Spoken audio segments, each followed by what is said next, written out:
नमस्कार, आप देख रहे हैं देश न्यूज़। मैं हूं आपके साथ सूरज पाठक और हमारे खास कार्यक्रम वो जो जानना जरूरी है उसमें आपका स्वागत करते हैं। आज अपने इस खास कार्यक्रम में हम बात करने वाले हैं एक त्रासदी की, एक ऐसी त्रासदी की जिसे पूरी दुनिया में सबसे बड़ी औद्योगिक त्रासदी कहा जाता है। यदि हम बात करें भोपाल गैस कांड, आप सबकी आंखों के सामने एक भयावह मंजर की तस्वीर होकर गुजर जाती है। 2 दिसंबर 1984 की रात 8:30 बजे से मध्य प्रदेश की राजधानी भोपाल की हवा जहरीली हो रही थी। रात होते ही और 3 तारीख के लगते ही ये हवा और जहरीली होती गई, लेकिन साथ ही जानलेवा भी होती गई। कारण था यूनियन कार्बाइड की फैक्ट्री से मिथाइल आइसोसाइनेट गैस का लीक होना। लोग भाग रहे थे, लेकिन क्या कोई मौत से भाग पाया है? वो भयावह मंजर जिन आंखों ने देखा है, उनमें से न जाने कितनी आंखें अब बंद हो चुकी हैं। लोगों की चीख पुकार।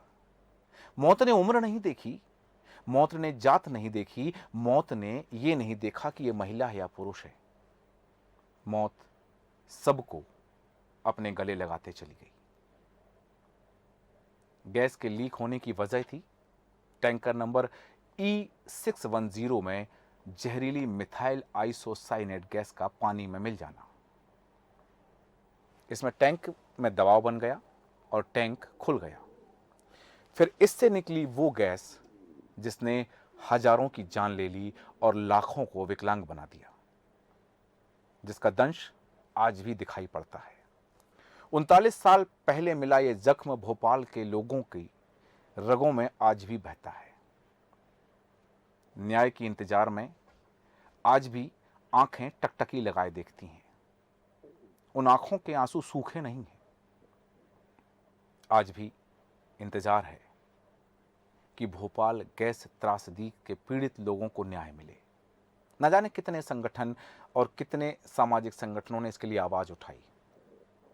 2 और 3 दिसंबर की रात भोपाल के लिए वो रात थी जब हवा में मौत बह रही थी। फैक्ट्री के पास ही झुग्गी बस्ती बनी थी, जहां काम की तलाश में दूर दराज गांव से आकर लोग रह रहे थे।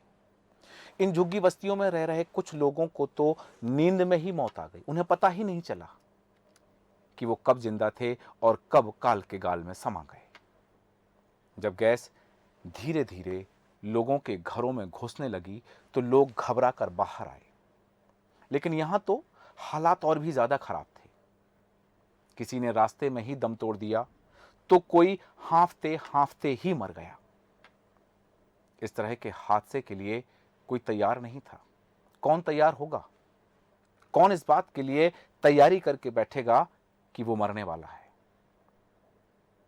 सोए थे आंखों में सपने लिए, लेकिन वो सपने फिर उन आंखों से कभी बाहर नहीं आए, क्योंकि वो आंखें खुली ही नहीं। बताते हैं कि उस समय फैक्ट्री का अलार्म सिस्टम भी घंटों तक बंद रहा, जबकि उसे बिना किसी देरी के बच जाना चाहिए था। जैसे जैसे रात बीत रही थी, अस्पतालों में भीड़ बढ़ती जा रही थी, लेकिन डॉक्टरों को यह नहीं मालूम था कि क्या हुआ है और जो हुआ है उसका इलाज कैसे करना है। उस समय किसी की आंखों के सामने अंधेरा छा रहा था, तो किसी का सिर चकरा रहा था, किसी की सांसें फूल रही थीं, किसी को सांस लेने में तकलीफ हो रही थी। एक अनुमान के मुताबिक सिर्फ 2 दिन में ही 50,000 से ज्यादा लोग इलाज के लिए पहुंच गए थे, जबकि कईयों की तो लाशें सड़कों पर पड़ी थीं। भोपाल अपने ऐतिहासिक रिकॉर्ड, सुंदर झीलों और हरियाली के लिए जाना जाता है, लेकिन इससे भी ज्यादा अगर इस शहर को किसी चीज के लिए याद किया जाता है तो वो है एक इंडस्ट्रियल घटना जिसने सभी को हिलाकर रख दिया था। 3 दिसंबर 1984 की आधी रात के बाद मध्य प्रदेश की राजधानी भोपाल में यूनियन कार्बाइड के कारखाने से रिसने वाली जहरीली गैस ने हजारों लोगों को सीधे मौत के घाट उतार दिया। इस घटना को अब भोपाल आपदा या भोपाल गैस त्रासदी के नाम से जाना जाता है। आज इस घटना को 39 साल हो चुके हैं। कहते हैं कि समय सारे जख्म भर देता है। फिर भोपाल गैस त्रासदी के जख्म भरने में समय को इतना समय क्यों लग रहा है? क्योंकि समय भी नहीं चाहता, वक्त भी नहीं चाहता कि कोई इस घटना को भूले या उनके मानस पटल से, उनकी यादों से यह घटना धूमिल हो जाए। क्योंकि ये याद है, ये सबक है। भोपाल गैस त्रासदी की गिनती सबसे खतरनाक औद्योगिक दुर्घटनाओं में होती है। इसमें कितनी जानें गईं, कितने अपंग हुए, इस बात का कोई सटीक आंकड़ा नहीं है।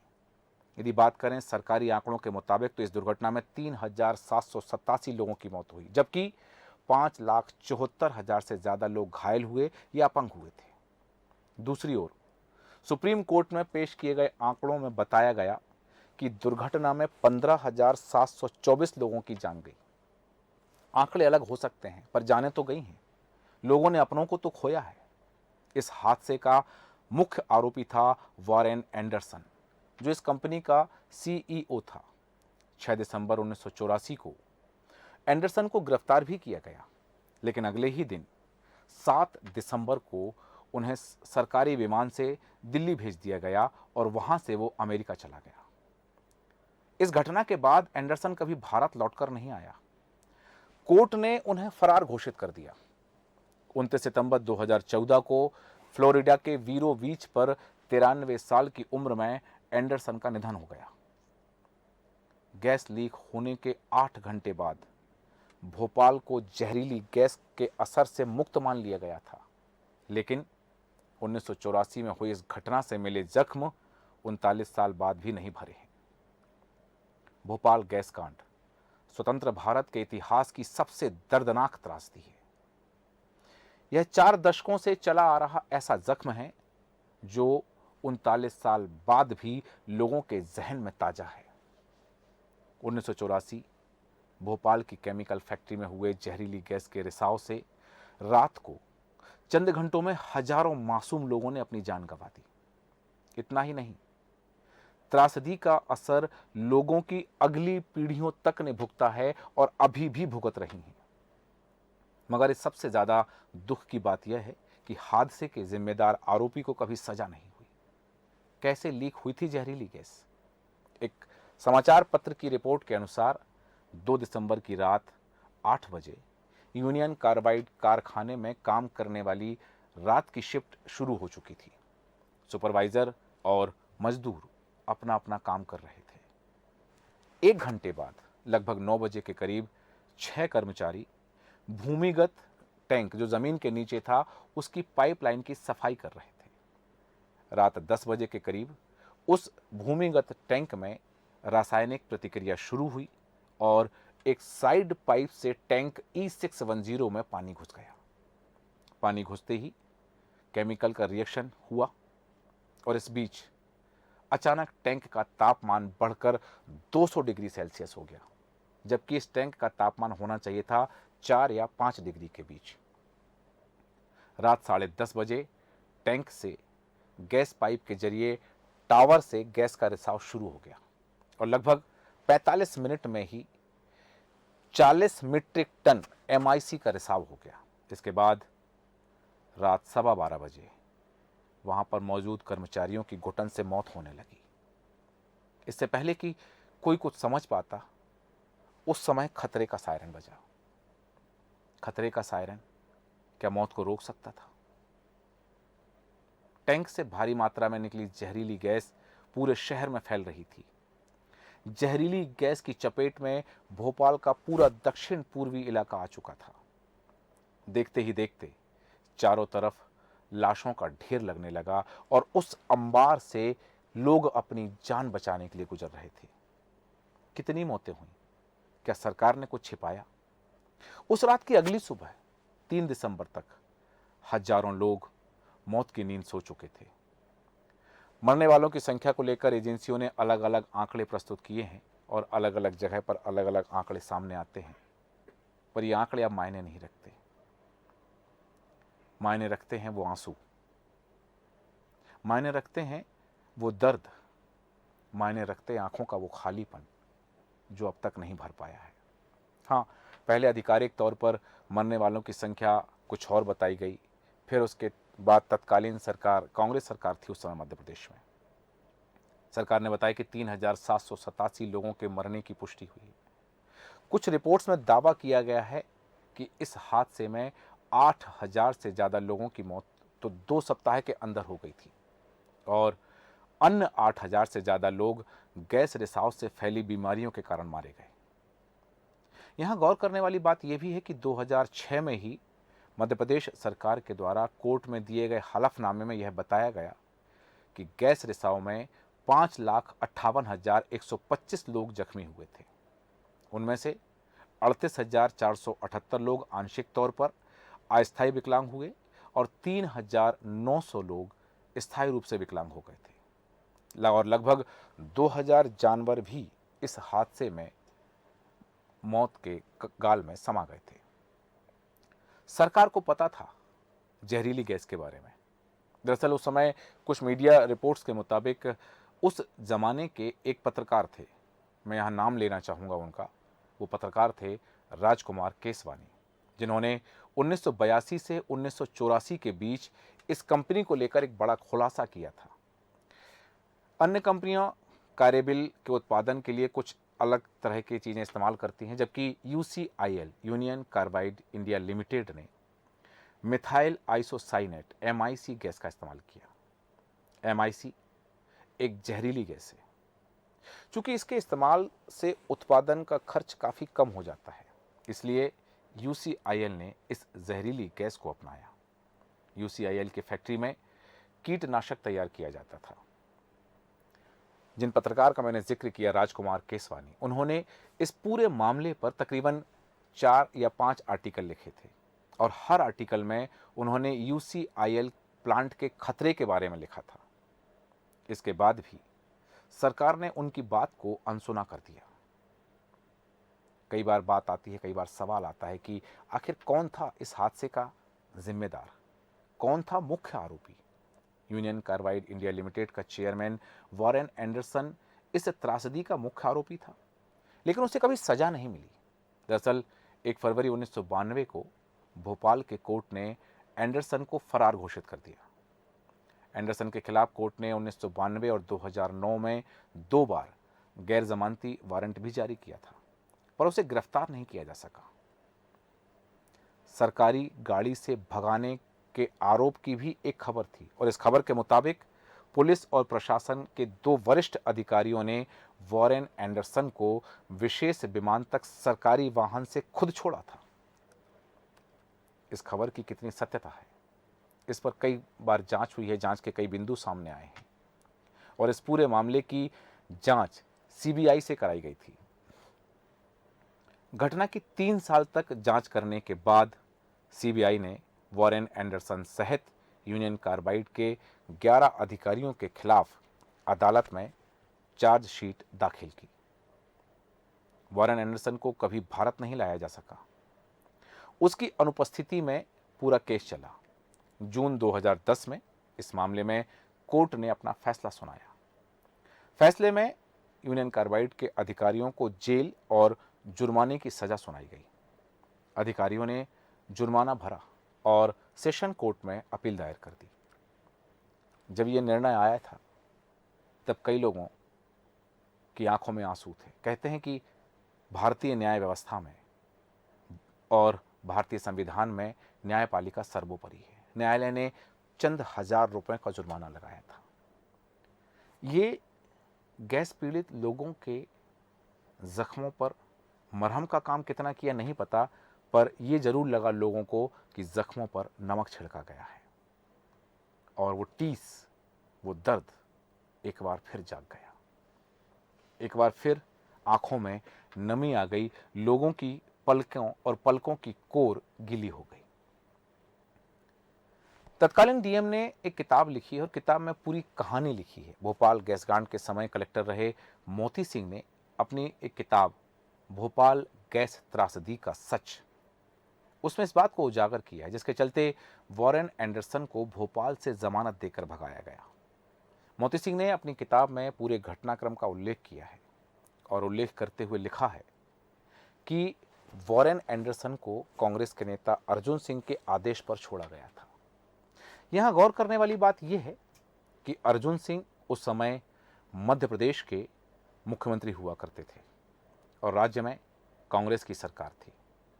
उन्होंने लिखा है अपनी पुस्तक में कि वॉरेन एंडरसन के खिलाफ पहली एफआईआर गैर जमानती धाराओं में दर्ज की गई थी। इसके बाद भी उन्हें जमानत देकर छोड़ा गया, जबकि दूसरे आरोपी शकील अहमद कुरैशी के बारे में कोई नहीं जानता कि वो कौन है और कैसा दिखता है। Shakeel Ahmed Qureshi MIC production unit में ऑपरेटर था। कुरैशी के सामने ना आने से पूरी घटना का खुलासा नहीं हो सका है। एयरपोर्ट छोड़ने गए थे तत्कालीन एसपी, ये बात भी सामने आई। एक रिपोर्ट में इस बात का उल्लेख किया गया है कि एक तकरीबन आज से 5 साल पहले मुख्य न्यायिक दंडाधिकारी ने गैस पीड़ित संगठनों की ओर से पेश किए गए निजी इस्तगासे में यूनियन कार्बाइड के चेयरमैन वॉरेन एंडरसन को भगाने में मदद करने पर तत्कालीन कलेक्टर मोती सिंह और तत्कालीन पुलिस अधीक्षक जिनका नाम स्वराजपुरी था, उनके खिलाफ प्रकरण दर्ज करने के लिए कहा था। आरोप लगाया गया कि एंडरसन को तत्कालीन एसपी स्वराजपुरी शाम लगभग 4 बजे रेस्ट हाउस से खुद की गाड़ी में एयरपोर्ट लेके गए थे, जहां पहले से खड़े विमान में एंडरसन तत्काल पहले दिल्ली पहुंचा और वहां से अमेरिका भागने में सफल हो गया था। राजीव गांधी नहीं, पीवी नरसिंहा राव पर यह आरोप लगाया गया था। 2010 की बात है कि जब इस मामले में राजीव गांधी, अर्जुन सिंह के साथ साथ पीवी नरसिंह राव जो तत्कालीन गृह मंत्री थे, उनका भी नाम आया था। जून 2010 में जब इस मामले में कोर्ट ने अपना फैसला सुनाया, तब विपक्ष ने अर्जुन सिंह पर एंडरसन को भगाने का आरोप लगाया। एक रिपोर्ट में बताया गया है कि उस समय राज्यसभा में भोपाल गैस कांड पर बहस में हिस्सा लेते हुए अर्जुन सिंह ने कहा था कि उन पर लगे सारे आरोप निराधार हैं। साथ ही कहा था कि राजीव गांधी ने एंडरसन के संबंध में एक भी शब्द नहीं कहा था। उन पर किसी तरह का आरोप लगाना गलत है। अर्जुन सिंह ने कहा कि इस त्रासदी से भावुक होकर वे अपना पद छोड़ना चाहते थे, जब तत्कालीन प्रधानमंत्री राजीव गांधी ने उन्हें ऐसा करने से मना कर दिया था। उन्होंने कहा कि मैंने तो भोपाल गैस कांड में वॉरेन एंडरसन को गिरफ्तार करने का लिखित आदेश दिया था, जबकि एंडरसन को जमानत देने के लिए उनके पास गृह मंत्रालय से फोन कॉल आया था। अर्जुन सिंह ने कहा था कि उन्होंने यह फैसला राज्य के मुख्य सचिव के ऊपर छोड़ दिया था। इसके बाद विपक्षी नेताओं ने अर्जुन सिंह के इस बयान को झूठा बताते हुए कहा था कि उस समय पीवी नरसिंह राव गृह मंत्री थे और वे अब इस दुनिया में नहीं हैं और ना ही राज्य के मुख्य सचिव जीवित हैं। उल्लेखनीय है कि अर्जुन सिंह जीवन भर नेहरू गांधी परिवार के वफादार रहे और जब नरसिम्हा राव प्रधानमंत्री एवं कांग्रेस के अध्यक्ष थे तो उनके विरोध में कुछ नेताओं के साथ मिलकर तिवारी कांग्रेस के नाम से एक अलग पार्टी भी बना ली थी। बाद में सोनिया गांधी के कांग्रेस अध्यक्ष बनने पर तिवारी कांग्रेस का मूल कांग्रेस में विलय कर दिया गया था। राजनीति के जानकारों का मानना है कि वॉरेन एंडरसन को भारत छोड़कर भागने में तत्कालीन प्रधानमंत्री राजीव गांधी ने ही मदद की थी। एंडरसन को सजा नहीं मिली क्योंकि 1 फरवरी 1992 को भोपाल कोर्ट ने एंडरसन को फरार घोषित कर दिया। इसके बाद अदालत ने एंडरसन के खिलाफ 1992 और 2009 में 2 बार गैर जमानती वारंट भी जारी किया, मगर गिरफ्तारी नहीं हो सकी। 2014 में सितंबर के महीने में वॉरेन एंडरसन की मौत हो गई, लेकिन उसकी मौत ने भी जख्मों को भरा नहीं। टीस आज भी है कि जो मुख्य आरोपी था, जो दोषी था, जिसकी वजह से भोपाल के लोग उस जहरीली हवा में सांस लेने को मजबूर हुए और उस जहर से लोगों की जिंदगियां काल के गाल में समा गई, उसे सजा नहीं मिली। उसकी मौत से संतोष नहीं हुआ, उसकी मौत से संतुष्टि नहीं हुई, क्योंकि इस मामले में उसे कभी सजा नहीं मिली। एक बात और कही जाती है कि आखिर ये भोपाल में क्यों घटा और किसने घटने दिया और किसने दोषियों को कवच कुंडल दिए। प्रश्नों के उत्तर जहां से आने थे वहां चुप्पियों के ताले लगे रहे और उस रात शुरू हुआ सतत हादसे का अंतहीन दौर, और वो दौर 48 साल पूरे होने के बाद भी जारी है। विश्व की भीषणतम औद्योगिक त्रासदी यानी भोपाल गैस कांड, 2 और 3 दिसंबर 1984 की वो काली रात, वो सर्द रात, जब भोपाल में यूनियन कार्बाइड के कारखाने से निकली प्राण घातक गैस के नासूर को रिसते हुए 3,32,880 घंटे का अरसा बीत जाने के बाद भी कुछ नहीं हुआ। तंत्र की तंद्रा अब तक भंग नहीं हुई। कुछ सवाल उस रात मौतों के चीत्कार सुनकर ठिठक कर खड़े हो गए थे। वे सवाल अब तक वहीं खड़े हैं कि आखिर किसने घटने दिया भोपाल में यह घटनाक्रम और किसने दोषियों को कवच और कुंडल दिए। एक बार फिर वही बात कि जहां से इन सवालों के उत्तर आने थे वहां चुप्पियों के ताले लगे रहे और वो अंतहीन दौर अब तक जारी है। न्याय की तो बात ही कौन करे।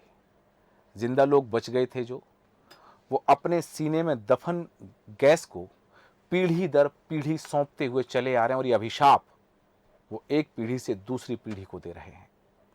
उन्हें संवेदनहीन तंत्र के पल पल मौत का संत्रास झेलते मौत की आखिरी पेशी की आवाज सुनने के लिए अभिशप्त कर दिया गया है।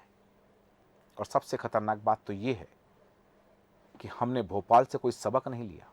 भारत में मई 2020 से जून 2021 के बीच औद्योगिक हादसों में 231 मजदूरों की मौत हो गई। आंध्र प्रदेश के विशाखापट्टनम के एलजी प्लांट में जहरीली गैस के रिसाव से 1 दर्जन मौतों से लेकर थर्मल पावर प्लांट विस्फोट में 20 मौतों और विरुद्धनगर पटाखा फैक्ट्री में आग से 21 लोगों की जान चली गई। और इस हादसे में ये बहुत सारे हादसे शामिल हैं। देश में पिछले सालों में जनवरी से जून तक 6 माह में औद्योगिक हादसों में 117 मौतों का आंकड़ा बताता है कि न जाने कितने भोपाल और भोपाल की घटनाएं सतत घट रही हैं। आए दिन गैस रिसाव से हादसे सामने आते हैं। कोई नहीं जानता कि 39 साल पहले 2 और 3 दिसंबर की दरमियानी रात घटे भोपाल हादसे की उम्र कितनी लंबी होगी। ये संततियां विकलांग हैं और बीमार होने की बात तो आईसीएमआर की पहली रिपोर्ट में हादसे के 3 साल बाद 1987 में ही बता दी गई थी। हादसे में जिस गैस का रिसाव हुआ, मिथाइल आइसोसाइनाइड, वो इंगित करने वाली रिपोर्ट यह बताती है कि गर्भवती स्त्रियों में से 24.02% गर्भपात का शिकार हो गई थी और जो महिलाओं ने बच्चों को जन्म दिए उसमें 60.9% शिशु ज्यादा दिन तक जीवित नहीं रह पाए। मौत के पंजे से बच निकले बच्चों में भी लगभग 14.3% बच्चे दुनिया में शारीरिक विकृति लेकर पैदा हुए। यह विकृति भी उन बच्चों से ज्यादा उनमें पाई गई जो गैस रिसाव के समय गर्भ में 3 से लेकर 9 माह तक की अवस्था में थे। इतना ही नहीं, हादसे के वक्त 5 बरस के बच्चों पर भी गैस का घातक असर हुआ। वे उम्र बढ़ने के साथ साथ सांस की तकलीफ बढ़ने का शिकार होते रहे। आज 39 साल बाद जिनकी उम्र 42 से 45 वर्ष की है, जो गैस पीड़ित हैं, उनकी तकलीफें मुसलसल जारी हैं। यह भी दिल दहला देने वाली हकीकत है कि राज्य सरकार के मेडिको लीगल संस्थान में गैस हादसे के पीड़ितों के सैंपल तक सुरक्षित नहीं रह पाए। सियासत की बात क्या करें। उस वक्त सूबे की और केंद्र की सरकारों ने क्या किया, क्या नहीं किया। सवाल है कि उन्हें क्या करना चाहिए था। यह सवाल अब तक अनुत्तरित है। यह अक्ष प्रश्न है, क्योंकि केंद्र में और राज्य में कांग्रेस की सरकारें थीं। प्रधानमंत्री थे राजीव गांधी और मुख्यमंत्री थे अर्जुन सिंह। सरकारों ने गिरफ्तार आरोपी वॉरेन एंडरसन को सुरक्षित और सम्मान सहित अमेरिका जाने का इंतजाम किया। इसे सियासत नहीं तो और क्या कहेंगे। इसको लेकर के बौद्धिक बहस कई बार हो चुकी है और बौद्धिक बहसों का कारवा गुजर चुका है। लेकिन कारवा गुजरा है, गुबार अभी बाकी है। भारतीय जनता पार्टी तो भोपाल में बाकायदे गैस हादसे और पीड़ितों की समस्या को 2 दशकों तक चुनावी मुद्दा बनाती रही है, लेकिन अब भारतीय जनता पार्टी की तरफ से भी ये मुद्दा खत्म हो चुका है। गैस त्रासदी और उस वक्त के पूरे वार्डों यानी समूचे शहर को गैस पीड़ित मानने पर जोर दिया। 2 दशक से प्रदेश की सत्ता में है भारतीय जनता पार्टी, लेकिन गैस कांड वाले मुद्दे अब पीछे छूट गए हैं। शायद सत्ता में आने का साधन रहा हो, लोगों की मौत पर सियासत की गई हो। देखा है कि बीते 4 विधानसभा चुनाव से किसी भी सियासी जमात ने, किसी राजनीतिक दल ने गैस कांड पीड़ितों के मुद्दे को चुनावी मुद्दा नहीं बनाया और ना ही चुनावी मुद्दा माना है। हालांकि जब अदालती फैसले की वजह से गैस कांड और एंडरसन का मामला चर्चा में आया तो जांच के लिए कमेटियां बना दी गईं। वर्तमान सरकार ने भी अब से करीब 12 साल पहले न्यायिक जांच कमेटी बनाई। ना तो हादसे का मुख्य आरोपी वारेन एंडरसन दुनिया में है, ना ही उसकी भारतीय साझेदार और ना ही उसकी मददगार बने तत्कालीन सरकारों के मुखिया। गैस पीड़ितों की उस वक्त मदद करने वाले लोगों के संगठन भी अब छिन्न भिन्न होकर नेताओं की संख्या उतनी संख्या तक जा पहुंचे हैं जितनी बरसियां बीतती जा रही हैं। ना तो गैस त्रासदी के लिए जिम्मेदारों को सजा मिली और ना ही पीड़ितों को राहत महसूस कर सकने लायक न्याय मिला है। भोपाल को लेकर, भोपाल गैस त्रासदी को लेकर सियासत बदस्तूर जारी है। यक्ष प्रश्न है कि हमने और दुनिया ने विश्व की भीषणतम युद्ध त्रासदी हिरोशिमा नागासाकी की तरह विश्व की भीषणतम औद्योगिक त्रासदी भोपाल गैस कांड से क्या सबक लिया है, क्या सीखा है। यह हादसा दुनिया के रहबरों के माथे पर सिकन पैदा नहीं कर पाया, लेकिन इससे सबक लिए बिना दुनिया का भला नहीं हो सकता।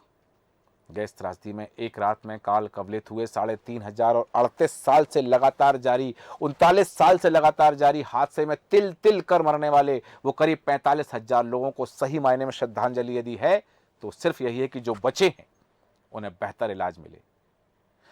मुआवजे का मरहम नहीं, क्योंकि मुआवजे का मरहम जख्मों को ठीक कर सकता है, रूह के जख्मों को नहीं कर सकता। कहा जाता है हर साल बरसी मनाई जाती है और उस हर साल मनाई जाने वाली बरसी में एक गिरह और बढ़ जाती है। होगा कुछ नहीं।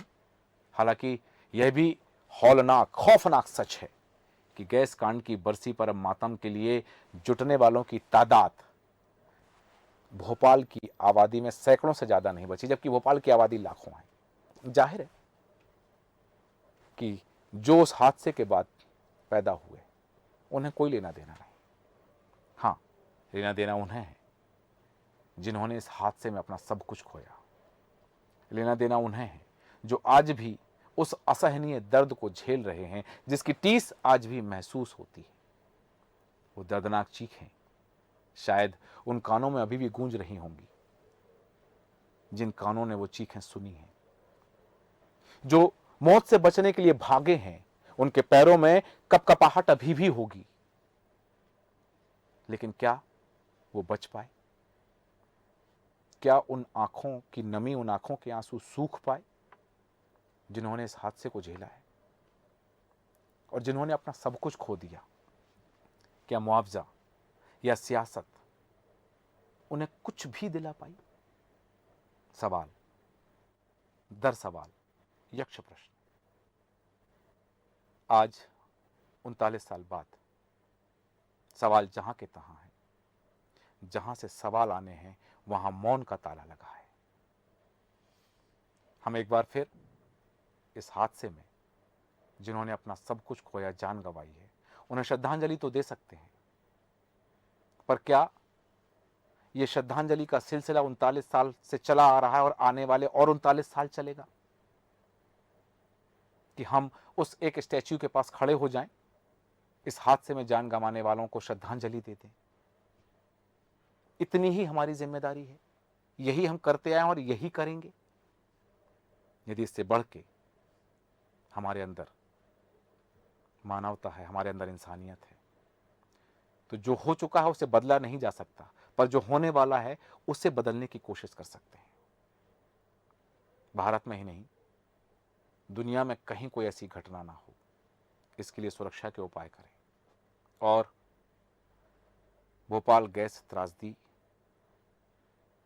में जो पीड़ित हुए, जिनकी आंखों का सूनापन, जिनकी आंखों का रीतापन नहीं जा सका है, उन्हें सांत्वना, उन्हें इलाज और उन्हें जो चाहिए वो यदि मुहैया करा दिया जाए तो शायद ये एक सच्ची श्रद्धांजलि होगी उस माँ के लिए जिसने बेटे को खोया, उस बेटे के लिए जिसने माँ को खोया, उस पिता के लिए जिसने अपने बच्चों को खोया, उस पत्नी के लिए जिसने पति को खोया, और उन सब के लिए जिन्होंने इस हादसे में कुछ ना कुछ खोया है। एक बार फिर इस हादसे को हम याद करते हैं, आंखों में नमी आ जाती है। अगले साल शायद फिर याद करके आंखों में नमी ले आएंगे, लेकिन ये साल के पूरे 365 दिन हम भूल जाएंगे कि भोपाल में कुछ हुआ था। जानना जरूरी था, इसलिए आपको बताया कैसे हुई थी घटना और क्या हुआ था इस हादसे में। घटना हो चुकी है, अरसा बीत चुका है, 4 दशक बीत चुके हैं, लेकिन जख्म ताजा हैं और उन जख्मों से अभी भी टीस रिसती रहती है। दुनिया में कभी कहीं कोई ऐसा हादसा ना हो, कोई घटना ना हो। इसके लिए सिर्फ हम ऊपर वाले से मना सकते हैं, प्रार्थना कर सकते हैं कि लोगों की जिंदगियां सुरक्षित रहें। बस यही कहना चाहेंगे। देश न्यूज के खास कार्यक्रम में इतना ही। आप बने रहें देश न्यूज के साथ। नमस्कार।